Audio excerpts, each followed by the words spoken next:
Praise the Lord. ദൈവനാമത്തിന് മഹത്വം ഉണ്ടാകട്ടെ.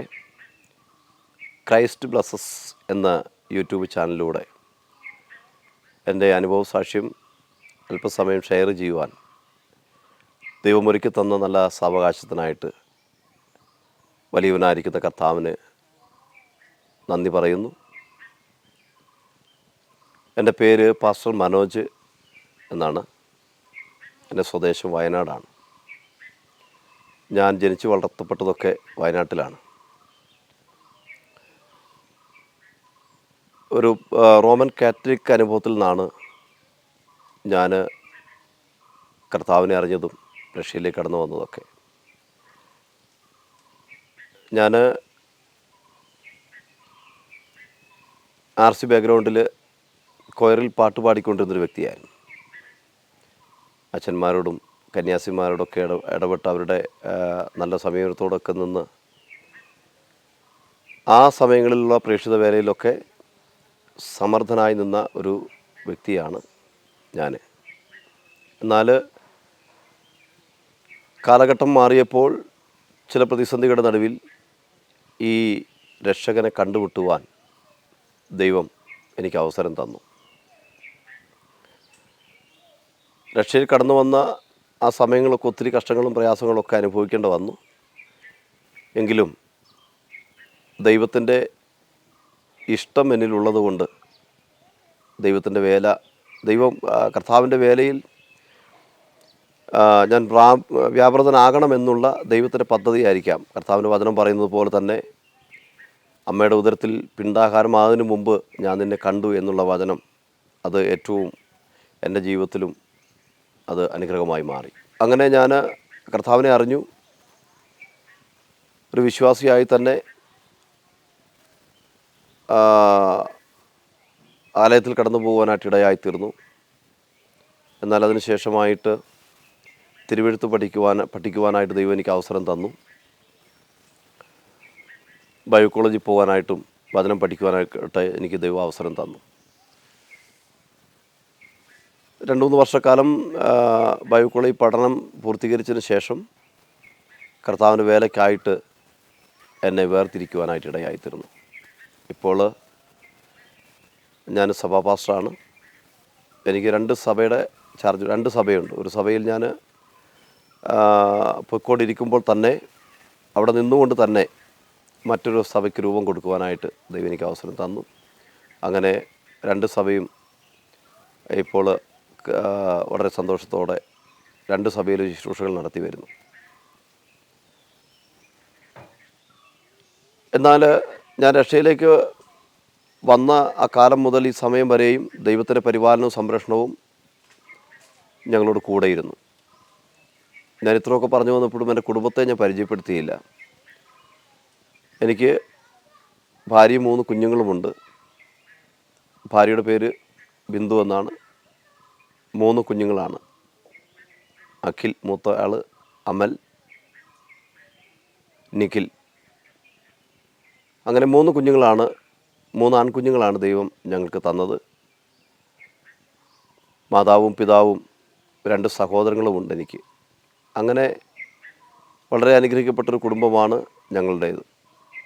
എന്നാൽ നിർഭാഗ്യമെന്ന് പറയട്ടെ, എൻ്റെ കുടുംബത്തിൽ നിന്നോ ഭാര്യയുടെ കുടുംബത്തിൽ നിന്നോ ഇതുവരെയും ആരും ഈ രക്ഷകനെ കണ്ടുമുട്ടിയിട്ടില്ല. ഞങ്ങൾ വളരെ പ്രാർത്ഥനയോടെയാണ്, അവരും രക്ഷയിലേക്ക് വരണമെന്നുള്ള വളരെ പ്രാർത്ഥനയോടെയാണ് ഞങ്ങളുമായിരിക്കുന്നത്. ഇന്ന് വേഗത്തിൽ എൻ്റെ സാക്ഷ്യത്തിലേക്ക് കടക്കാനായിട്ട് ആഗ്രഹിക്കുകയാണ്. പാസ്റ്ററായി ഇരിക്കുമ്പോൾ തന്നെ ജോലി ചെയ്തുകൊണ്ടാണ് ഞങ്ങൾ കർത്താവിൻ്റെ വേലയിലേക്ക് കടന്നു വന്നത്. എനിക്കൊരു ഓട്ടോറിക്ഷയുണ്ട്. ആ ഓട്ടോറിക്ഷ ഓടിയാണ് ഉപജീവനമാർഗം നടന്നു വന്നുകൊണ്ടിരുന്നത്. മിതമായ സപ്പോർട്ടോ സാമ്പത്തിക നന്മകളോ ഒന്നും ആ കാലഘട്ടങ്ങളിൽ ഞങ്ങളുടെ വേലയിൽ ഞങ്ങൾക്ക് ലഭിച്ചിട്ടില്ല. ഇന്നും ആ സാഹചര്യത്തിൽ തന്നെയാണ് മുമ്പോട്ട് പോകുന്നത്. അങ്ങനെ ഈ ഓട്ടോറിക്ഷ ഓടിച്ചുകൊണ്ടാണ് ഞങ്ങൾ ഉപജീവനമാർഗം കഴിഞ്ഞുകൊണ്ടിരുന്നത്. ആ സമയത്ത് ഒരു സ്കൂളിലെ ഓട്ടം എനിക്ക് ലഭിക്കുകയും, അത് ഗവൺമെൻറ്റിൻ്റെ ഓട്ടമാണ്. ഗോത്രസാരഥി എന്ന ഒരു സംഘടനയുടെ ഓട്ടമാണ് എനിക്ക് ലഭിച്ചുകൊണ്ടിരുന്നത്. അങ്ങനെ ഞാനൊരു സ്കൂളിൽ ഒരു ദിവസം 4 ട്രിപ്പാണ്. ആ 4 ട്രിപ്പ് എടുത്ത് കുഞ്ഞുങ്ങളെ അവിടെ ആക്കിയിട്ടാണ് ഞാൻ സുവിശേഷ വേലയ്ക്കായിട്ടും പ്രവർത്തനങ്ങൾക്കൊക്കെ ആയിട്ട് കടന്നു പോകുന്നത്. അങ്ങനെ ചില വർഷങ്ങൾ മുമ്പോട്ട് പോയി, 4 വർഷത്തോളം മുമ്പോട്ട് പോയി. അങ്ങനെ നിൽക്കുന്ന സമയത്താണ് എനിക്ക് പെട്ടെന്നൊരു കേസിനെ അഭിമുഖീകരിക്കേണ്ട സാഹചര്യം ഉണ്ടായത്. കേസെന്ന് പറയുമ്പോൾ ചെറിയ കേസല്ല, കേരളം മുഴുവനും അറിഞ്ഞൊരു കേസാണ് എൻ്റെ കേസ്. 5 പോക്സോ കേസാണ് എൻ്റെ പേരിൽ ചാർത്തപ്പെട്ടത്. ഞാൻ കൊണ്ടുപോകുന്ന ഈ ഓട്ടോറിക്ഷയിൽ കൊണ്ടുവിടുന്ന കുഞ്ഞുങ്ങളെ, 5 കുഞ്ഞുങ്ങളെ, ഒരു ആൺകുട്ടി അടക്കം, ഒരു ആൺകുട്ടിയും 4 പെൺകുട്ടിയും അടങ്ങുന്ന 5 പേരെ പീഡിപ്പിച്ചു എന്നുള്ള ഒരു കുറ്റമാണ് എൻ്റെ പേരിൽ അവിടെയുള്ള സ്കൂൾ അധികൃതർ ചാർത്തുവാനായിട്ട് ഇടയായിത്തീർന്നത്. അതിന് കാരണമായി അവർ പറയുന്നത്, എനിക്ക് ഈ വാഹനം ഓടിയ വകയിൽ ലഭിക്കേണ്ട നന്മ, സാമ്പത്തിക നന്മ, ഒരു 64,000 രൂപ എനിക്ക് കിട്ടേണ്ടതുണ്ടായിരുന്നു. ആ സാമ്പത്തികം ചോദിച്ചതാണ് ഈ കേസിന് മുഖാന്തരമായ കാരണമായത്. അത് ചോദിച്ചപ്പോൾ അവിടുത്തെ ഹെഡ് മിനിസ്റ്റർ എന്നോട് പറഞ്ഞത്, എനിക്ക് മരത്തേന്ന് കുലുക്കുന്ന പണിയൊന്നുമില്ല എന്നാണ് പറഞ്ഞത്. എന്ന് പറഞ്ഞാൽ അതിൻ്റെ അർത്ഥം സാമ്പത്തികം അവർ തരത്തില്ല എന്നുള്ള രീതിയിലാണ് അവർ സംസാരിച്ചത്. പിന്നീട് ഞാൻ അവരോടത് ചോദിക്കുകയും എനിക്കൊരു അവധി തരണമെന്ന്, എനിക്കൊരു കൃത്യമായൊരു അവധി പറഞ്ഞ് എനിക്ക് ആ അവധിക്ക് പണം തരണമെന്ന് ഞാൻ ആവശ്യപ്പെട്ടു. അങ്ങനെ ആവശ്യപ്പെട്ടപ്പോൾ അവർ 2 ആഴ്ച അവധി പറഞ്ഞു. ആ 2 ആഴ്ചയിൽ പിറ്റേ ദിവസം തന്നെ എന്നെ പോലീസ് വന്ന് അറസ്റ്റ് ചെയ്യുകയാണ് ഉണ്ടായത്. അങ്ങനെ അറസ്റ്റ് ചെയ്ത് കൊണ്ടുപോയി 3 ദിവസം അവരെന്നെ സ്റ്റേഷനിൽ തന്നെ വെക്കുകയും ക്രൂരമായുള്ള പീഡനങ്ങൾക്ക് അവരെന്നെ ഇരയാക്കുകയും ചെയ്തു. മറ്റാരോടും തുറന്നു പറയാൻ കഴിയാത്ത നിലയിൽ ശാരീരികവും മാനസികവുമായി വളരെ പീഡനത്തിന് തന്നെ അവിടെ ഇരയാക്കുവാനായിട്ട് ഇടയായിത്തീർന്നു. ആ സാഹചര്യങ്ങളിൽ വല്ലാതെ കണ്ണുനീരും വേദനയിലുമായി ഞങ്ങളുടെ കുടുംബം, ഭാര്യ, ചെറിയ 3 കുഞ്ഞുങ്ങൾ, അവർ വല്ലാതെ ഭാരപ്പെട്ടു. എൻ്റെ മാതാപിതാക്കൾ വല്ലാതെ ഭാരപ്പെട്ടു. അങ്ങനെ എൻ്റെ ഭാര്യ അടക്കം സ്റ്റേഷനിൽ വന്ന് എന്നെ കാണാൻ ആഗ്രഹിച്ചെങ്കിലും എൻ്റെ ഭാര്യയെപ്പോലും അവരെന്നെ കാണിക്കാനായിട്ട് മനസ്സ് കാണിച്ചില്ല. അവസാനം എൻ്റെ ഭാര്യ പറഞ്ഞു, എൻ്റെ ഭർത്താവിനെ കണ്ടില്ലെങ്കിൽ എന്നെ കാണിച്ചില്ലെങ്കിൽ ഞാൻ ആത്മഹത്യ ചെയ്യുമെന്ന് വരെ പറഞ്ഞു. എങ്കിലും അവരെന്നെ കാണിക്കാനായിട്ട് അവർ മുതിർന്നില്ല. അങ്ങനെ 3-ാമത്തെ ദിവസമാണ് എന്നെ ജയിലിലേക്ക് കൊണ്ടുപോകുന്നത്. അങ്ങനെ ചുരുക്കി പറയട്ടെ, 73 ദിവസത്തോളം ജയിൽ ശിക്ഷ അനുഭവിക്കേണ്ട സാഹചര്യം എൻ്റെ ജീവിതത്തിലുണ്ടായി. ജയിലിൽ 73 ദിവസം അവിടെ ഞാൻ ശിക്ഷ അനുഭവിച്ചു. അതിനുശേഷമാണ് ജാമ്യമെടുക്കുകയും പുറത്തു വരികയൊക്കെ ചെയ്തത്. അനേക ദൈവമക്കളുടെയും ദൈവദാസന്മാരുടെ കണ്ണുനീരും പ്രാർത്ഥനയും അവരുടെ സഹായവുമാണ് അങ്ങനെ ഞാൻ ജാമ്യമെടുത്ത് പുറത്തു വരുവാനായിട്ട് കാരണമായി തീർന്നത്. വളരെ നിർധനമായ കുടുംബമാണ് ഞങ്ങളുടെ കുടുംബം. ഞാനിവിടെ നിന്ന് ജയിലിലേക്ക് കാല് വയ്ക്കുമ്പോൾ ഞങ്ങളൊരു ഷെഡിലാണ് താമസിച്ചുകൊണ്ടിരുന്നത്. എന്ന് പറഞ്ഞാൽ ഷെഡെന്ന് പറഞ്ഞാൽ നല്ലൊരു ഷെഡൊന്നുമല്ല, പ്ലാസ്റ്റിക് കൊണ്ട് മാത്രം മറച്ച ഒരു ഷെഡിലാണ് ഞങ്ങൾ താമസിച്ചത്. ദൈവകൃപയാൽ ഞാനിവിടുന്ന് കടന്നുപോയി ജയിലിൽ കാല് വെച്ചു. അതിൻ്റെ പിറ്റേ ദിവസം തന്നെ എൻ്റെ ഈ ഷെഡ് വന്ന് പൊളിക്കുകയും പഞ്ചായത്ത് എനിക്കൊരു ഭവനം അനുവദിക്കുകയും ചെയ്തു. ദൈവകൃപയാൽ ഇന്ന് ഞങ്ങൾ പഞ്ചായത്ത് അനുവദിച്ച് തന്ന 2 റൂമുള്ളൊരു കൊച്ചു വീട്ടിലാണ് ഞങ്ങൾ താമസിക്കുന്നത്. അങ്ങനെ വളരെ കഷ്ടങ്ങളും പ്രയാസങ്ങളുമായി ഞങ്ങൾ കർത്താവിൻ്റെ വേലയിൽ ഇപ്പോഴും മുമ്പോട്ട് പോയിക്കൊണ്ടിരിക്കുകയാണ്. ജയിലിൽ പോയതിൽ എനിക്കൊട്ട് ഒരു സങ്കടവും തോന്നുന്നില്ല. കാരണം കർത്താവിൻ്റെ പദ്ധതിയായിരിക്കാം ഞാൻ ജയിലിൽ പോകണമെന്നുള്ളത്. ദൈവവചനം ഏറ്റവും ആ സമയങ്ങളിലൊക്കെ ആധികാരികമായിട്ട് എന്നോട് ഇടപെട്ടുകൊണ്ടിരുന്നു. കാരണം നമ്മുടെ യേശു കർത്താവ് തന്നെ ജയിൽ ശിക്ഷ അനുഭവിച്ച് ജയിലിൽ പോയിട്ടുണ്ട്. പൗലോസ്, ശീലാസൊക്കെ കാരാഗ്രഹത്തിൽ കിടന്ന സാഹചര്യം ഉണ്ടായിട്ടുണ്ട്. എന്നാൽ അവിടെയെല്ലാം സഭയുടെ ശ്രദ്ധേറിയ പ്രാർത്ഥന കാരാഗ്രഹത്തിൻ്റെ അടിസ്ഥാനം വിളക്കി എന്നുള്ള ആ വാക്യം ഇപ്പോഴും എൻ്റെ ഹൃദയത്തിൽ വരികയാണ്. അങ്ങനെ ഞാൻ ജയിലിൽ കിടന്ന സാഹചര്യങ്ങളിൽ സഭയും ദേശം ഒന്നായി എനിക്ക് വേണ്ടി നിൽക്കുകയും ഞങ്ങളുടെ ദേശം മുഴുവനും ഒറ്റക്കെട്ടായി എന്നോട് കൂടെ നിൽക്കുവാനായിട്ട് ഇടയായിത്തീർന്നു. എന്ന് പറഞ്ഞാൽ ദൈവമക്കൾ മാത്രമല്ല, ഇവിടെ ഞങ്ങളുടെ ചുറ്റുവട്ടമുള്ള ദേശത്തുള്ള എല്ലാ ആളുകളും എന്നോടൊപ്പം തന്നെ നിൽക്കുവാനായിട്ട് ഇടയായിത്തീർന്നു. അങ്ങനെ അവരുടെയൊക്കെ കണ്ണുനീരും പ്രാർത്ഥനയുമാണ് പിന്നീട് ഞാൻ ജയിൽ മോചിതനാകുവാനായിട്ട് ഇടയായിത്തീർന്നത്. അങ്ങനെ കേസ് മുമ്പോട്ട് കൊണ്ടുപോകാനായിട്ടൊന്നും ഒരു മാർഗ്ഗവും ഇല്ലാത്ത സാഹചര്യത്തിലായിരുന്നു. ഏകദേശം 4-5 വർഷത്തോളം കേസ് മുമ്പോട്ട് നടന്നു. കേസ് നടത്തുവാൻ ഞങ്ങൾക്ക് സാമ്പത്തികമോ മറ്റു കാര്യങ്ങളോ ഒന്നുമില്ല. ഞങ്ങളുടെ വീടിൻ്റെ ആധാരം കൊണ്ട് പണയം വെച്ചിട്ട് ഏകദേശം ഒരു 12.5 ലക്ഷം രൂപയോളം ഞങ്ങൾ എടുത്തിട്ടാണ് കേസിന് പ്രാരംഭ സമയങ്ങളിലൊക്കെ ഞങ്ങൾ പണം ചെലവഴിച്ചു കൊണ്ടിരുന്നത്. എന്നാൽ അതൊരു ബാധ്യതയായി ഇപ്പോഴും അങ്ങനെ തന്നെ നിൽക്കുകയാണ്. എന്നാലും ദൈവം സന്തോഷത്തോടെ ഞങ്ങളെ വഴി നടത്തുന്നു, സ്നേഹത്തോടെ വഴി നടത്തുന്നു. ജീവിതത്തിൽ അനുഭവിച്ച വ്യതകളും വേദനകളൊക്കെ ഏറ്റുവാങ്ങിക്കൊണ്ട് കർത്താവിൻ്റെ വേലയിൽ ഇപ്പോഴും മുമ്പോട്ട് പോയിക്കൊണ്ടിരിക്കുകയാണ്.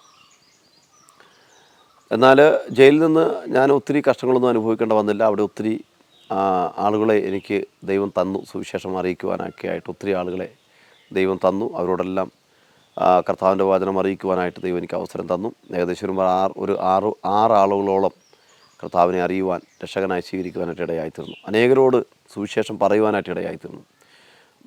ജയിലിലുള്ള പോലീസുകാർ തന്നെ എനിക്ക് ഓരോരുത്തരെ പ്രാർത്ഥിക്കാനായിട്ട് തരാറുണ്ടായിരുന്നു. അങ്ങനെ വളരെ ശ്രേഷ്ഠകരമായ നിലയിൽ അവിടെയും കർത്താവിന് വേല ചെയ്യുവാനായിട്ട് ദൈവം എനിക്ക് അവസരം തന്നു. ഇപ്പോഴും വളരെ സന്തോഷവാനാണ്. പലയിടങ്ങളിൽ കടന്നു പോവുകയും കർത്താവിൻ്റെ വചനം ശക്തമായ നിലകളിൽ അറിയിക്കുകയും ചെയ്തുകൊണ്ടിരിക്കുകയാണ്. ജീവിതത്തിലെ എല്ലാ മേഖലയിലും ദൈവത്തെ മാത്രം മുമ്പിൽ നിർത്തിക്കൊണ്ട് കർത്താവിൻ്റെ വേലയിൽ വ്യാപൃതനായി മുമ്പോട്ട് കുടുംബമായി പോകണമെന്നാണ് ഞങ്ങളുടെ ആഗ്രഹം. അതിനിടയിൽ കർത്താവ് അയക്കുന്ന ഇടങ്ങളിലൊക്കെ കർത്താവിൻ്റെ സാക്ഷ്യവുമായി കടന്നു പോകാനും ദൈവവചനം ശുശ്രൂഷിപ്പാനൊക്കെ കർത്താവ് ഞങ്ങൾക്ക് അവസരം തരുന്നു.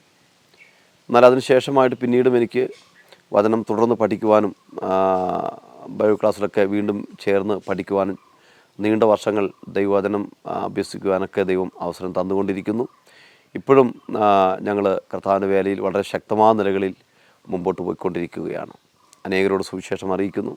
അനേകയിടങ്ങളിൽ പരസ്യയോഗങ്ങൾ ഒക്കെയായി മുമ്പോട്ട് പോകുവാനായിട്ട് ദൈവം സഹായിച്ചുകൊണ്ടിരിക്കുന്നു.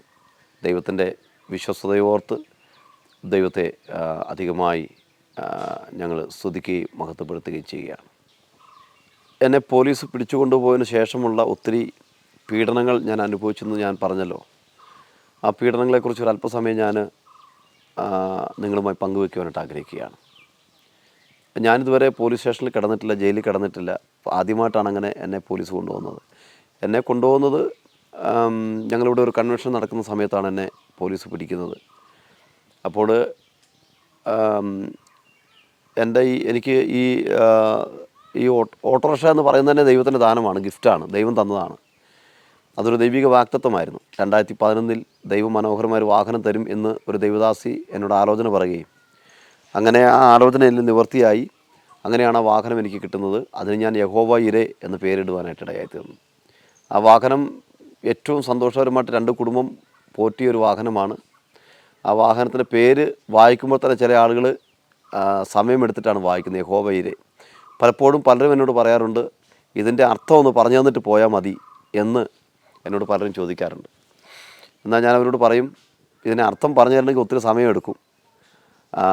അത് കേൾക്കാൻ മനസ്സ് കാണിക്കുന്നെങ്കിൽ ഞാൻ അതിൻ്റെ അർത്ഥം പറഞ്ഞു തരാമെന്ന് അവരോട് പറയാനായിട്ട്, അങ്ങനെ അനേകരോട് സുവിശേഷം പറയാനായിട്ട് ആ വാഹനം എനിക്ക് സഹായകമായിട്ടുണ്ട്. ഒരു ദിവസം 3-4 പേരോടൊക്കെ സുവിശേഷം പറയാനായിട്ട് ഈ ഓട്ടോറിക്ഷ എനിക്ക് വലിയൊരു അഭയമായി മാറിയിട്ടുണ്ട്. അങ്ങനെ ഈ ഓട്ടോറിക്ഷ സ്റ്റേഷനിലേക്ക് കൊണ്ടുചെല്ലാൻ പറഞ്ഞിട്ടാണ് എന്നെ പോലീസുകാർ ഇവിടെ വന്ന് എന്നെ കളവ് പറഞ്ഞ് കൊണ്ടുപോകുന്നത്. പോലീസുകാരോട് വരുമ്പോൾ ഞങ്ങൾ അറിയുന്ന പോലീസുകാർ തന്നെയാണ്. ഞാൻ സ്റ്റേഷനിൽ കയറി സുവിശേഷം പറഞ്ഞിട്ടുണ്ട് ഒത്തിരി. അറിയുന്ന പോലീസുകാരൊക്കെ തന്നെയാണ് ഇവിടെ വന്നത്. അപ്പോൾ അവർ എൻ്റെ മൂത്ത മോനും ഞാനും ഉള്ളപ്പോഴാണ് അവരിവിടെ വന്നത്. അപ്പോൾ അവർ എൻ്റെ മോനോട് സംസാരിച്ചു. എന്നെ ഈ വണ്ടിയായിട്ട് അവിടെ ചെല്ലാൻ പറഞ്ഞിട്ടാണ് എന്നെ വിളിക്കുന്നത്. അങ്ങനെ ഞാനൊന്നും അറിയാതെ ഒരു പൊട്ടനെ പോലെ അവരുടെ കൂടെ ഞാൻ ചാവിയായിട്ട് എടുത്ത് പോയി ഓട്ടോറിക്ഷ സ്റ്റാർട്ട് ചെയ്ത് മുകളിൽ എത്തിക്കഴിഞ്ഞപ്പോഴത്തേക്ക് എന്നെ കാത്ത് പോലീസ് വാഹനം അവിടെ ഉണ്ടായിരുന്നു. മറ്റു കുറച്ച് പോലീസുകാരും ഉണ്ടായിരുന്നു. ഞാൻ ഈ ഓട്ടോറിക്ഷ റോട്ടിലെത്തിയപ്പോഴേക്കും അവർ വേഗം ഒരു പോലീസുകാരൻ വന്ന് ചാടി എൻ്റെ നിന്ന് ചാവി വാങ്ങിച്ച് ഓട്ടോറിക്ഷ കയറി ഓട്ടോറിക്ഷ അദ്ദേഹം എടുത്തു. തുടർന്ന് പോലീസുകാരനെ ജീപ്പിലേക്ക് കയറ്റുകയാണ് ചെയ്തത്. ഈ പോലീസ് വാഹനത്തിലേക്ക് എന്നെ കയറ്റിയപ്പോൾ എൻ്റെ പപ്പായുടെ പെങ്ങളുടെ മോൻ ഉണ്ടായിരുന്നു. അദ്ദേഹം ഓടി വന്നിട്ട് പറഞ്ഞു, ഇതൊരു കുറ്റം ചെയ്യാത്ത ഒരാളാണ്, നിങ്ങളെന്തിനാ ഇദ്ദേഹത്തെ സ്റ്റേഷനിലേക്ക് കൊണ്ടുപോകുന്നതെന്ന് ചോദിച്ചു. അദ്ദേഹം ഓടി വന്നപ്പോഴത്തേക്ക് പറഞ്ഞു, അളിയനും മച്ചാനൊക്കെ അങ്ങ് വീട്ടിലാണ്, ഇത് പോലീസ് സ്റ്റേഷനിലേക്ക് പോവുകയാണെന്ന് പറഞ്ഞ് അദ്ദേഹം വേഗം എന്നെ ഇവിടുന്ന് ജീപ്പിൽ കയറ്റി ഡോറടച്ച് കൊണ്ടുപോവുകയാണ് ചെയ്തത്. അപ്പോൾ എൻ്റെ ഭാര്യ എൻ്റെ കൂടെ ഇല്ലായിരുന്നു. ഞങ്ങളൊരു കൺവെൻഷനോട് ബന്ധപ്പെട്ട് ഒരു മീറ്റിങ്ങിന് ഭാര്യയെ കൊണ്ട് കാലത്ത് വിട്ടിട്ടാണ് ഞാൻ തിരിച്ച് ഭവനത്തിലേക്ക് വന്നത്. അപ്പം ഞാൻ ഈ വിവരം പറയാനായിട്ട് എനിക്കന്ന് വലിയ ഫോണൊന്നുമില്ല, ചെറിയൊരു ഫോണായിരുന്നു. അപ്പം ഞാൻ വേഗം ഒരു മാത്യു എന്ന് പറഞ്ഞൊരു പാസ്റ്ററെ പെട്ടെന്ന് വിളിച്ചിട്ട്, പാസ്റ്ററെ എന്നെ പോലീസ് കൊണ്ടുവന്നുണ്ട്, എന്താണ് കാര്യങ്ങളൊന്നും എനിക്കറിയത്തില്ല എന്ന് പറയാൻ വന്നപ്പോഴേക്കും അവർ ഈ ഫോൺ പിടിച്ചു വാങ്ങിച്ചു. ഫോൺ അവർ വാങ്ങിച്ചെടുത്തു. പിന്നെ എനിക്ക് ആരോടൊന്നും പറയാൻ കഴിഞ്ഞില്ല. പിന്നീട് ചില മണിക്കൂറുകൾക്ക് ശേഷമാണ് എല്ലാവരും ഈ വിവരങ്ങൾ അറിയുന്നത്. എന്നാലും ഞാൻ സ്റ്റേഷനിൽ ചെന്നേപടി തന്നെ ഞാൻ ഇൻസേർട്ടൊക്കെ ചെയ്താണ് പോയത്. അവിടെ ചെന്ന് കഴിഞ്ഞപ്പോഴത്തേക്ക് എന്നെ പോലീസുകാർ പറഞ്ഞു ഇൻസേർട്ടൊക്കെ അഴിച്ചിട്ടോളാൻ പറഞ്ഞു. അഴിച്ചിട്ടു. എന്നെ ഒരു സ്ഥലത്തേക്ക് മാറ്റി. ഒരു എന്താ പറയുക, ഇടി റൂം പോലത്തെ സ്ഥലം തന്നെയാണത്. അങ്ങോട്ടേക്ക് മാറ്റിയിട്ട് എന്നോട് ഇൻസേർട്ടൊക്കെ അഴിച്ചോളാൻ പറഞ്ഞു. അങ്ങനെ എന്നെക്കൊണ്ട് മനഃപൂർവ്വം അഴിപ്പിച്ചു. അങ്ങനെ എന്നെ അടിക്കാൻ തന്നെ എന്നെ ഉപദ്രവിക്കാൻ തന്നെ അവിടെ ഒരാളുണ്ടായിരുന്നു, എന്നെ കൈകാര്യം ചെയ്യാൻ തന്നെ. അദ്ദേഹം വലിയ ലാത്തിയായിട്ട് വന്ന് ഞാനിങ്ങനെ നിൽക്കുന്ന സമയത്ത് ഫസ്റ്റിലത്തെ ഒരടിയാണ് എൻ്റെ ഇവിടുത്തെ ഈ നടുവിൻ്റെ ഭാഗത്തുള്ളത്. ഈ അസ്ഥി കൂട്ടിയ ഒരടിയാണ്. ആ ഒറ്റ അടിക്ക് തന്നെ ഞാൻ ബോധം മറഞ്ഞു പോയ പോലെ പോയി താഴെ വീണു. പിന്നീട് ഞാനൊന്നും അറിഞ്ഞില്ല. ആ അടിയിൽ ഞാൻ അവിടെ കിടന്നു പോയി. ചില മണിക്കൂറുകളോളം അവിടെ കിടന്നതാണ് എനിക്ക്. ഒരു അരമണിക്കൂറിൻ്റെ മുകളിൽ ഞാൻ കിടന്നതായിട്ട് എനിക്ക് ഓർമ്മയുള്ളത്. അങ്ങനെ പിന്നീട് എനിക്ക് ബോധം തിരിച്ചു വീണപ്പോൾ ഞാൻ വളരെ അവശനായി. വേർത്ത് കുളിച്ചു, വെള്ളമെല്ലാം ഉണ്ട്, വയർത്ത് കുളിച്ചൊരു അനുഭവമായിരുന്നു. അപ്പോൾ ആ ഒരൊറ്റ അടിക്ക് തന്നെ പിന്നെ എനിക്ക് എഴുന്നേക്കാൻ കഴിയുന്നില്ല. അത്രയ്ക്ക് ഭീകരതയായിരുന്നു ആ അടി. അത്രയ്ക്ക് വലിയ വേദനയുള്ളൊരു അടിയായിരുന്നു ആ ലാത്തി കൊണ്ട് തന്നെ അടിച്ചത്. അപ്പോഴേക്കും ഞാൻ അടി കൊണ്ടപ്പോൾ എൻ്റെ ഹൃദയത്തിനകത്ത് എൻ്റെ അന്തരാത്മാവ്, ദൈവത്തിൻ്റെ ആത്മാവ് ഇങ്ങനെ ഇടപെടുക, ദൈവാത്മാവിനോട് സംസാരിക്കുകയാണ്. ഈ പച്ചമരത്തോട് ഇവരിത് ചെയ്യുന്നെങ്കിൽ ഉണങ്ങിയതിനോട് എത്ര അധികം ചെയ്യും എന്നുള്ള വചനം എൻ്റെ ഹൃദയത്തിനകത്തേക്ക് പെട്ടെന്ന് പരിശുദ്ധാത്മാവ് തന്നു. ആ വചനം എൻ്റെ ഹൃദയത്തിൽ വന്നപ്പോഴേക്കും ആ വേദന എവിടെ പോയെന്ന് എനിക്കറിയത്തില്ല. വേദന പെട്ടെന്ന് അങ്ങ് അപ്രത്യക്ഷമായി. വേദന മാറിപ്പോകാനായിട്ട് ഇടയായിത്തീർന്നു. പ്രിയരെ, തുടർന്നുള്ള മർദ്ദനങ്ങളൊന്നും പിന്നീട് എനിക്ക് വേദന അനുഭവിക്കേണ്ടതായിട്ട് വന്നിട്ടില്ല. പിന്നെ അവർ ചെയ്ത ഒത്തിരി പീഡനങ്ങൾ എന്നെ അവിടെ ചെയ്യുവാനായിട്ട് ഇടയായിത്തീർന്നു. കാരണം ഞാൻ പോക്സോ കേസിൽ പ്രതിയാണ്. 5 കുട്ടികളെ പീഡിപ്പിച്ച ഒരാളാണെന്നൊന്നും എനിക്കറിയത്തില്ല. ഞാൻ അവരോട് ചോദിക്കുന്നുണ്ട്, നിങ്ങൾ എന്നെ ഉപദ്രവിക്കുന്നതിൻ്റെ കാരണം എന്താണ്, അല്ലെങ്കിൽ എന്നെ ഉപദ്രവിക്കാൻ എൻ്റെ പേരുള്ള കേസ് എന്താണ് എന്ന് ചോദിച്ചപ്പോൾ അവർ പറയുന്നില്ല, കേസ് പറയുന്നില്ല. അവർ പിന്നീട് പറയുന്നത് അതൊക്കെ പിന്നീട് നിനക്ക് മനസ്സിലാകും എന്നാണ് അവർ പറയുന്നത്. അപ്പോൾ എനിക്കത് അറിയത്തില്ലാതെ ഞാൻ ഭാരപ്പെട്ടു. പിന്നീട് ഒത്തിരി മർദ്ദനം ഞാൻ അനുഭവിക്കേണ്ട വന്നു. പിന്നീടുള്ള മർദ്ദനത്തിനൊന്നും എനിക്ക് വേദന അങ്ങനെ ഞാൻ അറിയുന്നില്ല. കാരണം ദൈവാത്മാവിനോട് അങ്ങനെ സംസാരിച്ചത് എൻ്റെ ഹൃദയത്തിലൊരു വചനം ശക്തമായിട്ട് കിടക്കുകയാണ്. അപ്പോൾ ശക്തമായിട്ട് ഞാൻ ഉള്ളിൽ വളരെ പ്രാർത്ഥനയോടെ തന്നെ ആയിരുന്നു. പിന്നീട് അവർ ഒത്തിരി എക്സസൈസുകൾ എന്നെ കൊണ്ട് ചെയ്യിപ്പിച്ചു. തല കീഴായി നിർത്തി, കാല് മേപ്പോട്ട് വെച്ച് നിർത്തി, ഒരു കാല് വേറൊരു കാലിൻ്റെ തുടയുടെ ഭാഗത്തേക്ക് കൂടെ എടുത്ത് വെപ്പിച്ചിട്ട് മണിക്കൂറുകളോളം നിർത്തിച്ചു. പക്ഷേ കാല് തളരുന്നുണ്ട്, ചങ്ക് പൊട്ടിപ്പോകുന്നുണ്ട്, നടുവിന് വേദന വന്ന് ഞാൻ താഴെ പോകുമെന്നൊക്കെ ഞാൻ ചിന്തിക്കുന്നുണ്ട്. പക്ഷേ കാലെടുത്ത ആദ്യത്തെ അടി എനിക്ക് ഓർമ്മയുണ്ട്. ആ അടി പോലെ തന്നെ ലാത്തിയുമായിട്ട് ഇദ്ദേഹം പുറകെ നിൽക്കുകയാണ്. അങ്ങനെ ഉള്ള വേദന തോന്നിയപ്പോൾ ഞാൻ പലപ്പോഴും കാല് നിലത്ത് കുത്തണമെന്നൊക്കെ ആഗ്രഹിച്ചെങ്കിലും കാല് നിലത്ത് കുത്താനായിട്ട് പിന്നെ അനുവദിച്ചില്ല. അപ്പോൾ ഞാൻ അതെല്ലാം സഹിച്ച് അങ്ങനെ തന്നെ നിന്നു. പിന്നീട് ഞാൻ കാല് നിലത്ത് കുത്തിയപ്പോൾ വീണ്ടും എന്നെ അടിക്കുവാനായിട്ട് ഇടയായിത്തീർന്നു. അങ്ങനെ ഒത്തിരി മർദ്ദനം അവരുടെ ഭാഗത്തു നിന്ന് എനിക്കുണ്ടായി. അവസാനം ഞാൻ തറയിൽ തന്നെ ഒത്തിരി കിടന്നു. പിന്നീട് എഴുന്നേറ്റ് വരുന്നതനുസരിച്ച് അവരെന്നെ എക്സസൈസ് ചെയ്യിക്കുക, തല കീഴായി നിർത്തുക, മറ്റ് എക്സസൈസുകളൊക്കെ ചെയ്യിക്കുകയാണ് ചെയ്തത്.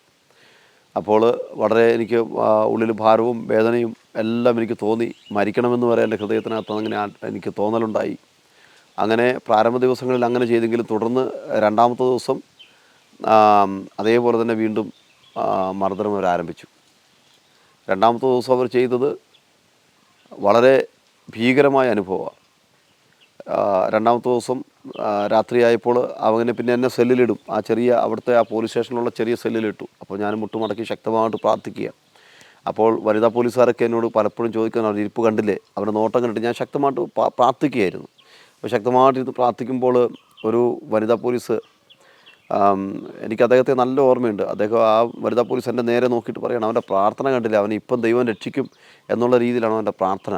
അപ്പോൾ ഞാൻ ഹൃദയത്തിനകത്ത് ഭർഷിക്കാനായിട്ട് ഇടയായിത്തീർന്നു. ഞാൻ എൻ്റെ ഹൃദയത്തിൽ പറഞ്ഞു, എൻ്റെ ദൈവം എന്നെ വിടുവിക്കും എന്ന് ശക്തമായിട്ട് ഞാൻ എൻ്റെ ഹൃദയത്തിനകത്ത് പറയാനായിട്ട് ഇടയായിത്തീർന്നു. അന്ന് രാത്രിയിൽ അന്ന് പകലൊക്കെ ഞാൻ അവിടെ കിടന്നു. രാത്രിയായപ്പോൾ ഭക്ഷണത്തിൻ്റെ സമയത്ത് തന്നെ എനിക്ക് ഭക്ഷണമൊന്നും വേണ്ട, അവർ തരുന്ന ഭക്ഷണമൊന്നും എനിക്ക് കഴിക്കാനായിട്ട് മനസ്സില്ല. ഞാൻ ഭക്ഷണമൊന്നും കഴിക്കുന്നില്ല. ആ ഒരു നിലയിൽ ഭക്ഷണം കഴിക്കാൻ ഇറങ്ങിപ്പോകുന്നില്ല. ഭക്ഷണം കഴിക്കാൻ എടുത്തു വെക്കുമ്പോഴേക്കും എനിക്ക് കുഞ്ഞുങ്ങളുടെ ഓർമ്മ, ഭാര്യയുടെ ഓർമ്മ, ഇതൊക്കെയാണ് എൻ്റെ ഹൃദയത്തിലേക്ക് വരുന്നത്. 3 കുഞ്ഞുങ്ങളുടെ ഓർമ്മ. ഇത് പറയുമ്പോൾ ഞാൻ പൊട്ടിക്കരണമെന്ന് എനിക്ക് ആഗ്രഹമുണ്ട്. പക്ഷേ പലപ്പോഴും ഞാൻ എൻ്റെ സാക്ഷ്യങ്ങൾ പറയുമ്പോൾ ഞാൻ പതറിപ്പോകാറുണ്ട്. എൻ്റെ ഭാര്യ പലപ്പോഴും പറയും എന്നോട് സാക്ഷ്യം പറയേണ്ടെന്നൊക്കെ പറയും. കാരണം ഞാൻ നിയന്ത്രണം വിട്ട് കരയും, വാവിട്ട് കരയും. അപ്പം അന്ന് രാത്രിയിൽ തന്നെ അവർ ഭക്ഷണത്തിന് ശേഷമായിട്ട് അവിടെ ആ ഇടി റൂമിലേക്ക് കൊണ്ടുപോയിട്ട് അവിടെ ഇങ്ങനെ നിർത്തി. ഒരു 3 പേര് ഒന്നിച്ച് എൻ്റെ അടുത്തേക്ക് വന്നു. അപ്പോൾ ഒരു കർട്ടനൊക്കെ ഇങ്ങനെ മറച്ച ഒരു സ്ഥലത്താണ് നിർത്തിയിരിക്കുന്നത്. അവിടെ വന്നിട്ട് ഓരോ കാര്യങ്ങളൊക്കെ എന്നോട് ഇങ്ങനെ അവർ ചോദിച്ചു.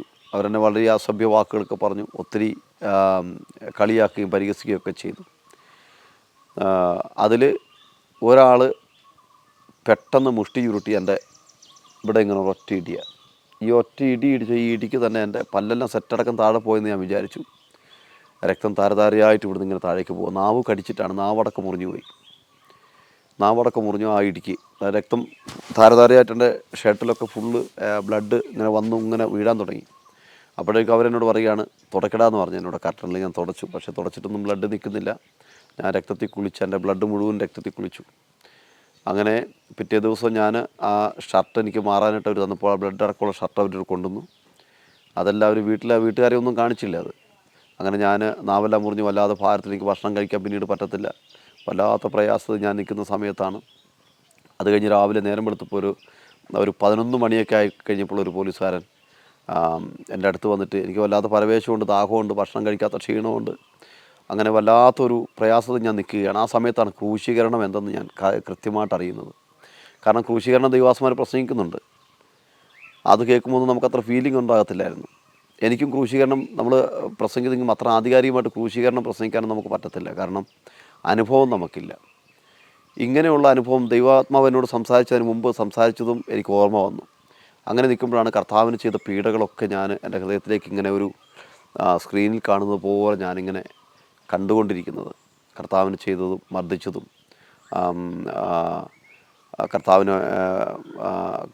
കർത്താവിനെ ജയിലിൽ പീലാത്തോസിൻ്റെ കൽത്തറ കോടതിയിലേക്ക് കൊണ്ടുപോകുന്നതും അവിടെ വെച്ച് വാദിക്കുന്നതും ഒക്കെ എനിക്ക് എൻ്റെ ഹൃദയത്തിലേക്ക് അന്ന് ആ ഓർമ്മ വന്നു. ആ ഓർമ്മ എന്നെ വല്ലാതെ അലട്ടുവാനായിട്ട് ഇടയായിത്തീർന്നു. കർത്താവിനെ അടിക്കുന്നതും മുൾക്കിരീടം തലയിൽ ആഴ്ന്നിറങ്ങുന്നതും ഒക്കെ എനിക്ക് വല്ലാതെ ഓർമ്മയായി. ക്രൂശീകരണം ഞാൻ നേരിട്ട് അനുഭവിക്കുകയാണ്. അങ്ങനെ ഇന്ന സമയത്ത് കർത്താവിന് പുളിച്ച വീഞ്ഞ് കുടിക്കാൻ കൊടുത്തു എന്നുള്ളത് എനിക്ക് പെട്ടെന്ന് ഓർമ്മ വന്നു. ആ സമയത്താണ് ഇദ്ദേഹം എന്നോട് ചോദിക്കുകയാണ്, നിനക്ക് ദാഹിക്കുന്നുണ്ട്, നിനക്ക് വെള്ളം വേണമെന്ന് ചോദിച്ചു. എൻ്റെ മുമ്പിൽ വന്ന് ഈ പോലീസുകാരൻ പെട്ടെന്ന് കുറച്ച് വെള്ളം എടുത്തിട്ട് ഇങ്ങനെ പെട്ടെന്ന് അങ്ങോട്ട് ഒഴിച്ചു വായിലേക്ക്. ഒഴിച്ചപ്പോൾ എന്നോട് ചോദിച്ചു, നിനക്ക് വെള്ളം വേണമെന്ന് ചോദിച്ചു. ഞാൻ വല്ലാതെ പരവേശപ്പെട്ട് നിൽക്കുന്നു, ക്ഷീണിതനാണ്. അപ്പോൾ ഞാൻ പറഞ്ഞു എനിക്ക് വെള്ളം വേണമെന്ന് പറഞ്ഞപ്പോൾ അദ്ദേഹം എന്നെ ശരിക്കും എന്താ പറയുക പറ്റിച്ചതാണ്. അദ്ദേഹം തിളച്ച വെള്ളം അവിടെ ഉണ്ടായിരുന്നു. അദ്ദേഹം ചൂടാറിയ വെള്ളം കുടിച്ചു. എനിക്ക് തിളച്ച വെള്ളമാണ് തന്നത്. ആ വെള്ളം അദ്ദേഹം കുടിച്ച പോലെ തന്നെ ഞാൻ പെട്ടെന്നെടുത്ത് വായിലേക്ക് ഒഴിച്ചു. പക്ഷേ എൻ്റെ നാവെല്ലാം വെന്തുരുകി ഞാൻ കരഞ്ഞു. വല്ലാത്തൊരവസ്ഥയായിപ്പോയി. കാരണം ഈ തലേദിവസം കിട്ടിയ അടിയുടെ ആഘാതം, നാവ് മുറിഞ്ഞിരിക്കുന്നു, അതിലേക്ക് തന്നെയാണ് ഈ തിളച്ച വെള്ളം എനിക്ക് കുടിക്കാനായിട്ട് തന്നത്. അപ്പം ഞാൻ കർത്താവിനെ പുളിച്ച വീഞ്ഞ് കുടിപ്പിച്ചത് എനിക്ക് പെട്ടെന്ന് ഓർമ്മ വന്നു. എന്തെല്ലാം അനുഭവിച്ചോ കർത്താവ് അനുഭവിച്ചു, അതേ മേഖലയിൽ ഞാൻ അനുഭവിക്കുവാനായിട്ടിടയായിത്തീർന്നു. അപ്പോഴും ദൈവാത്മാവിനോട് കൃത്യമായി സംസാരിക്കുന്നു, ഭാരപ്പെടേണ്ട മോനെ, ദൈവം ഞാൻ നിന്നെ വിടുവിക്കും, ഞാൻ നിന്നെ സൗഖ്യമാക്കും എന്നുള്ള വചനമൊക്കെ എൻ്റെ ഹൃദയത്തിനകത്ത് ഇങ്ങനെ വന്നുകൊണ്ടിരിക്കുകയാണ്. അപ്പോൾ അതിന് ശേഷമായിട്ട് പിന്നീട് എനിക്കൊന്നും ഭക്ഷണങ്ങൾ കഴിക്കാനായിട്ട് പറ്റത്തില്ല. ചില മാസങ്ങളോളം, ചില ആഴ്ചകളോളം ഞാൻ ഭക്ഷണം കഴിക്കാൻ പറ്റാത്ത സാഹചര്യത്തിലായിരുന്നു. അങ്ങനെയുള്ള കൊടിയ മർദ്ദനം അവിടെ വെച്ച് എനിക്ക് അനുഭവിക്കുവാനായിട്ട് ഇടയായിത്തീർന്നു. അതിനുശേഷമാണ് പിന്നെ എന്നെ അവിടുന്ന് സ്റ്റേഷനിൽ നിന്ന് റിലീസാക്കുന്നതും ജയിലിലേക്ക് കൊണ്ടുപോകുന്നതും. ജയിലിൽ പോയിട്ടും ചില ആഴ്ചകളോളം എനിക്ക് ഭക്ഷണമൊന്നും മര്യാദയ്ക്ക് കഴിക്കാനായിട്ട് പറ്റത്തില്ല. കാരണം ഞാൻ ഭക്ഷണം എടുത്ത് വെക്കുമ്പോഴേക്കും കുഞ്ഞുങ്ങളുടെ ഓർമ്മ എന്നെ വല്ലാതെ അലട്ടും. പ്രാരംഭ ദിവസം ജയിലിൽ ചെന്നപ്പോൾ ഞാൻ വിശുദ്ധ വേദപുസ്തകമായിട്ടാണ് ഇവിടുന്ന് പോകുന്നത്. അപ്പം ഇവിടുന്ന് എനിക്ക് നല്ല മർദ്ദനം ഉണ്ടായതുകൊണ്ട് ഈ ജയിലിലൊരു നടയടി എന്ന് പറഞ്ഞ പരിപാടിയുണ്ട്. അപ്പോൾ പോലീസുകാരൊക്കെ എന്നോട് ഇവിടുന്ന് പറഞ്ഞു അവിടെ ചെന്നപ്പോഴത്തേക്കും ചാനലുകാരൊക്കെ എന്നെ എൻ്റെ ഫോട്ടോ പിടിക്കാനായിട്ടൊക്കെ ഹോസ്പിറ്റലിലേക്ക് ടെസ്റ്റിന് കൊണ്ടുപോയപ്പോൾ ഒക്കെ വന്നു. അപ്പോൾ പോലീസുകാർ പറഞ്ഞാൽ മുഖം മാറ്റിക്കോ, ചാനലുകാരുണ്ട്, നിൻ്റെ ഫോട്ടോ പിടിക്കും. ഞാൻ പറഞ്ഞു സാറേ പിടിക്കട്ടെ, ചെയ്യാത്ത കുറ്റത്തിന്, ഞാൻ അറിയാത്തൊരു കുറ്റത്തിനാണ് എന്നെ കൊണ്ടുവന്നത്, അപ്പോൾ ചാനലുകാർ പിടിക്കട്ടെ, ചാനൽ ദേശം അറിയട്ടെ. ഞാൻ മുഖമൊന്നും മാറ്റിയില്ല, ചാനലിലൊക്കെ എൻ്റെ മുഖം ഞാൻ കൊടുക്കുവാനായിട്ട് ഇടയായിത്തീർന്നു. എന്നാൽ ടി വിയിലൊക്കെ വാർത്ത വന്നു. ഒറ്റ പ്രാവശ്യം എൻ്റെ വാർത്ത വന്നുള്ളൂ എന്നുള്ളതാണ് ഇവിടെയുള്ളവരും ദൈവാസന്മാരൊക്കെ അറിയുന്നത്. പിന്നീട് ആ ചാനൽ വാർത്തകളൊക്കെ ബാഡ് ന്യൂസായിട്ട് അത് കട്ട് ചെയ്ത് കളയാനായിട്ട് ദൈവാസന്മാർ ഇടപെട്ട് അത് കട്ട് ചെയ്തു. പേപ്പറുകളിലൊക്കെ എൻ്റെ വാർത്ത പ്രചരിപ്പിച്ചു. വളരെ നിന്ദ്യനായി എൻ്റെ ജീവിതം താറുമാറാക്കി കളഞ്ഞു. എൻ്റെ ജീവിതം മാത്രമല്ല, എൻ്റെ കുഞ്ഞുങ്ങളുടെ 3 പേരുടെയും ജീവിതം വേറെ പിച്ചു ചീന്തുകയായിരുന്നു. എൻ്റെ കുഞ്ഞുങ്ങളുടെ വിദ്യാഭ്യാസം പാതി വഴിയിൽ വെച്ച് നിലയ്ക്കുവാനായിട്ട് ഇടയായിത്തീർന്നു. എന്നാൽ അവിടെയൊക്കെ എനിക്ക് ധൈര്യം തന്നതും ബലം തന്നതും എൻ്റെ ഭാര്യയും കുഞ്ഞുങ്ങളുമാണ്. അവരുടെ സ്നേഹവും അവരുടെ വാത്സല്യവും അവരുടെ കരുണയുമാണ് ഇന്നുവരെയും എന്നെ നിലനിർത്തിയത്. ദൈവം പരിപാലിച്ചതുകൊണ്ടാണ്, ദൈവം കഴിഞ്ഞിട്ടാണ് എൻ്റെ ഭാര്യയും മക്കളും. അപ്പോൾ അതിന് ശേഷം എന്നെ ജയിലിലേക്ക് കൊണ്ടുപോയത്. ജയിലിൽ ചെന്ന് കഴിഞ്ഞപ്പോൾ ഈ നടയടി ഉണ്ടാകുമെന്നെല്ലാം പറഞ്ഞ് എന്നെ വല്ലാതെ ഭാരപ്പെടുത്തി. എന്നാൽ അവിടെ ചെന്നപ്പോൾ എനിക്ക് നടയടി കിട്ടിയില്ല. അപ്പോൾ ഇവിടുന്ന് ഇൻഫർമേഷൻ പോയിട്ടുണ്ടായിരുന്നു, എന്നെ ഇനി ഉപദ്രവിക്കരുത്, ഇവിടുന്ന് നന്നായി കൈകാര്യം ചെയ്തിട്ടാണ് അങ്ങോട്ട് വിടുന്നത് എന്നുള്ളൊരു ഇൻഫർമേഷൻ ഇവിടെ കിട്ടിയിരുന്നു. അതുകൊണ്ട് എനിക്ക് നടയടി കിട്ടിയില്ല. അപ്പോൾ ഞാൻ അവിടെ ചെന്നപ്പോൾ ഞാൻ വേദപുസ്തകമായിട്ടാണ് പോയത്. അവിടെ നിന്ന് തന്നെ സെല്ലിലേക്ക് മാറ്റുന്ന സമയത്ത് ഒരു രാജേന്ദ്രൻ എന്ന് പറഞ്ഞൊരു പോലീസുകാരനാണ് എന്നെ കൊണ്ടുപോകുന്നത്. അപ്പോൾ അദ്ദേഹം എന്നോട് പറഞ്ഞു, ബൈബിളൊന്നും നിനക്ക് കൊണ്ടുപോകാൻ പറ്റത്തില്ല ഉള്ളിലേക്ക്, ഇത് നിൻ്റെ സുവിശേഷം പറഞ്ഞ സ്ഥലമൊന്നുമല്ല, ഇത് ജയിലാണ് എന്ന് എന്നെ വല്ലാതെ ആക്രോശിക്കുവാനായിട്ട് ഇടയായിത്തീർന്നു. ഞാൻ പറഞ്ഞു സാറേ ഇതെൻ്റെ ജീവനാണ്, എനിക്ക് ബൈബിളില്ലാതെ പുള്ളി പോകാൻ പറ്റത്തില്ല എന്ന് പറഞ്ഞ് ഞാൻ കുഞ്ഞുങ്ങൾ കരയുമ്പോൾ ഞാൻ വാശി പിടിച്ചു. അപ്പം അവിടുന്ന് പോലീസുകാർ എന്നോട് പറഞ്ഞു, നിനക്ക് അത്ര താല്പര്യമാണെങ്കിൽ ഇവിടെ ബൈബിൾ ഇരിപ്പുണ്ട്, ഇത് തരാം എന്ന് പറഞ്ഞ് റോമൻ കാത്തലിക്കിലെ വലിയ പുസ്തകം എനിക്ക് എടുത്തു തന്നു. ഞാൻ പറഞ്ഞു സാറേ അതൊന്നും എനിക്ക് വേണ്ട, എനിക്ക് എൻ്റെ പുസ്തകം തന്നെ മതി, ഇതുകൊണ്ടേ ഞാൻ പോകത്തുള്ളൂ. ഞാൻ വാശി പിടിച്ച് നിങ്ങൾ എൻ്റെ കഴുത്തറുത്താലും ഞാൻ ബൈബിളില്ലാതെ ഞാൻ ഉള്ളിലേക്ക് പോകത്തില്ലെന്ന് പറഞ്ഞു. ഞാൻ അവസാനം അവർ എനിക്ക് കീഴടങ്ങുവാനും ദൈവത്തിനും എനിക്കും കീഴടങ്ങുവാനായിട്ട് ഇടയായിത്തീർന്നു. അവരെനിക്ക് പുസ്തകം എന്നെ അനുവദിച്ചു. അപ്പോൾ എന്നോട് പറഞ്ഞു, ഇവിടെ നിൻ്റെ സുവിശേഷം പറഞ്ഞ സ്ഥലമൊന്നുമല്ല, ഇത് ജയിലാണ് എന്ന് പറഞ്ഞ് എന്നെ അദ്ദേഹം കൂട്ടിക്കൊണ്ടുപോയി. ഞാൻ ചെല്ലുന്ന സമയത്ത് തന്നെ 3 പേരെ ഇടിച്ചിങ്ങനെ എക്സസൈസ് ചെയ്ത് നിർത്തിയിരിക്കുകയാണ് ഞാൻ പോകുന്ന വഴിയിൽ. അപ്പോൾ ഞാൻ ആ സെല്ലിപ്പോഴും ഓർക്കുന്നുണ്ട്, 5-ാം സെല്ലിലാണ് എന്നെ കൊണ്ടിടുന്നത്. അപ്പോൾ എന്നോട് ചോദിച്ചാൽ കണ്ടോ നിൽക്കുന്നത്, നിനക്ക് ഇടി വേണോ? ഞാൻ പറഞ്ഞു സാറേ ഇനി എന്നെ അടിക്കരുത് സാറേ എന്ന് പറഞ്ഞു. അങ്ങനെ അവിടെ ചെന്നു. അപ്പം ഞാനിങ്ങനെ കേട്ട് പരിചയമുള്ളതെന്ന് വെച്ചാൽ ജയിലിൽ ചെന്ന് കഴിഞ്ഞാൽ അവിടെയുള്ള കുറ്റവാളികളായിരിക്കും നമ്മളെ ശിക്ഷിക്കുക എന്നുള്ളതാണ്. പക്ഷേ അവിടെ 4-5 പേരുണ്ടായിരുന്നു. ജയിലിൽ ചെന്ന് കഴിഞ്ഞിട്ടുണ്ടെങ്കിൽ അവിടെ ബാത്റൂമിൽ വെള്ളം കുടിപ്പിക്കുമെന്നൊക്കെ പറഞ്ഞ് എനിക്കങ്ങനെ പണ്ട് ആരോ പറയുന്നത് കേട്ടിട്ടുണ്ട്. അപ്പോൾ ഞാൻ ചെല്ലുന്ന സമയത്ത് അതിനുള്ളിൽ തന്നെയാണ്, എന്താ പറയുക, ശരിക്കും പന്നിയെ വളർത്തുന്ന പോലെ തന്നെ അതിനുള്ളിൽ തന്നെ ബാത്റൂമുണ്ട്, അവിടെ തന്നെയാണ് കിടക്കുന്നതും ഭക്ഷണം കഴിക്കുന്നതും ഒക്കെ. അപ്പോൾ ഞാനവിടെ ചെന്നപ്പോൾ ഈ 5 പേര് അതിനകത്തുണ്ട്. ഇവർ കയറുന്നു, ബാത്റൂമിൽ ഇറങ്ങുന്നു, കയറുന്നു, അവർ ഓരോന്ന് കളികളൊക്കെ നടത്തുന്നു. അപ്പോൾ ഞാൻ വിചാരിക്കുന്നത് എനിക്കെന്തെങ്കിലും തരാൻ അവർ ഈ വെള്ളമൊക്കെ എടുത്ത് സംഭരിക്കുന്നതാണെന്നാണ് ഞാൻ വിചാരിച്ചത്. പക്ഷേ ഞാനവിടെ ചെന്ന് എനിക്ക് തന്ന പുതപ്പെന്നൊക്കെ പറഞ്ഞാൽ അരക്കോ പുതച്ച പുതപ്പുകളായിരുന്നു. നമുക്ക് നല്ലതൊന്നും കിട്ടത്തില്ല, അതിനകത്ത് ഈ കൂറ പോലത്തെ പേന് എല്ലാം ഉണ്ട്, അങ്ങനത്തെ സാധനങ്ങളാണ് എനിക്ക് തരുന്നത്. ഇതൊക്കെ ആയിട്ട് ഞാനവിടെ നിന്നു. എനിക്ക് ഭയമാണ്, അവരെന്നെ മർദ്ദിക്കുന്ന ഭയമാണ്. ഞാൻ ഒരു 1-1.5-2 മണിക്കൂറുള്ള അവിടെ നിപ്പ് തന്നെ നിന്നു. അവസാനം അവരെന്നോട് പറഞ്ഞു അവിടെ വെച്ചോളാൻ പറഞ്ഞു. അങ്ങനെ അവിടെ ഇരുന്നു. പക്ഷേ ദൈവകൃപയാൽ അവരെല്ലാം നമ്മുടെ സഹോദരങ്ങളെപ്പോലെ എന്നോട് വൈകുന്നേരം സമയമായപ്പോഴത്തേക്ക് ഒരു 4 മണിയൊക്കെ ആകുമ്പോഴത്തേക്ക് എന്നോട് പെരുമാറി. അവർ കഴിക്കുന്ന ഭക്ഷണം എനിക്ക് തന്നു. എന്നെ പാസ്റ്ററേ എന്നാണ് അവർ വിളിക്കുന്നത്. പാസ്റ്ററേ അവിടെ എനിക്ക് ഭക്ഷണം വിളമ്പിയപ്പോൾ എനിക്ക് വല്ലാതെ സങ്കടം തോന്നി. ഞാൻ ഭക്ഷണത്തിലേക്ക് കണ്ണുനീരാണ് വീഴുന്നത്, എനിക്ക് കഴിക്കാൻ പറ്റുന്നില്ല.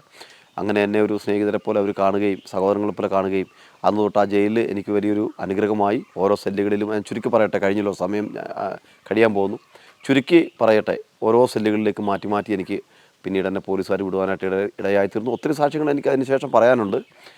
സന്തോഷത്തിൻ്റെയും ഉണ്ട്, ദുഃഖത്തിൻ്റെ ഒത്തിരി സാക്ഷികൾ പറയാനുണ്ട്. ദൈവകൃപയാൽ അനേകരോട് സുവിശേഷം പറയാൻ എനിക്ക് അവസരം തന്നു. ഒരു 5-6ഓളം ആളുകൾ അവിടെ നിന്ന് മാനസാന്തരപ്പെട്ടു. ഒരാളെ അടിച്ചു കൊന്നിട്ട് വന്ന ഒരാളോട് എനിക്ക് സുവിശേഷം, അദ്ദേഹത്തിന് വേണ്ടി ഞാൻ പ്രാർത്ഥിച്ചു, തലയിൽ കൈവച്ച് പ്രാർത്ഥിച്ച് അദ്ദേഹത്തോട് പറഞ്ഞു, നിങ്ങളുടെ കേസിൽ ഈ കേസിൽ നിങ്ങളെ കോടതി വെറുതെ വിടുമെന്ന് അദ്ദേഹത്തോട് പറഞ്ഞു. എന്നാൽ ദൈവകൃപയാൽ ഞാനിവിടെ വന്നതിന് ശേഷം ഒരു 2-3 മാസത്തിന് ശേഷം അദ്ദേഹം എൻ്റെ ഭവനത്തിൽ വന്ന് എന്നെ കാണാനായിട്ടൊക്കെ ഇടയായിത്തീർന്നു. അങ്ങനെ പോലീസുകാർ തന്നെ എനിക്ക് അനേകരോട് സുവിശേഷം പറയാനും പ്രാർത്ഥിക്കാനൊക്കെ അവസരം തന്നിട്ടുണ്ട്. അങ്ങനെ ജയിലും ഒരു വലിയ മിനിസ്ട്രിയാക്കി ദൈവം മിനിസ്ട്രി ഇടമാക്കി മാറ്റാനായിട്ട് ദൈവം അവസരം തന്നു. അങ്ങനെ കർത്താവിൻ്റെ വേല അവിടെയും ചെയ്യുവാൻ ദൈവം എനിക്ക് അവസരം തന്നു. അതെല്ലാം ദൈവത്തിൻ്റെ പദ്ധതിയാണെന്ന് മനസ്സിലാക്കിക്കൊണ്ട് സന്തോഷത്തോടെ ദൈവവചനമായി ഇപ്പോഴും മുമ്പോട്ട് പോകുന്നു. അനേകരോട് സുവിശേഷം പറയുന്നു. അനേക രക്ഷയിലേക്ക് കടന്നു വരുന്നു. അവസാനം കേസ് കോടതിയിൽ നടന്നു.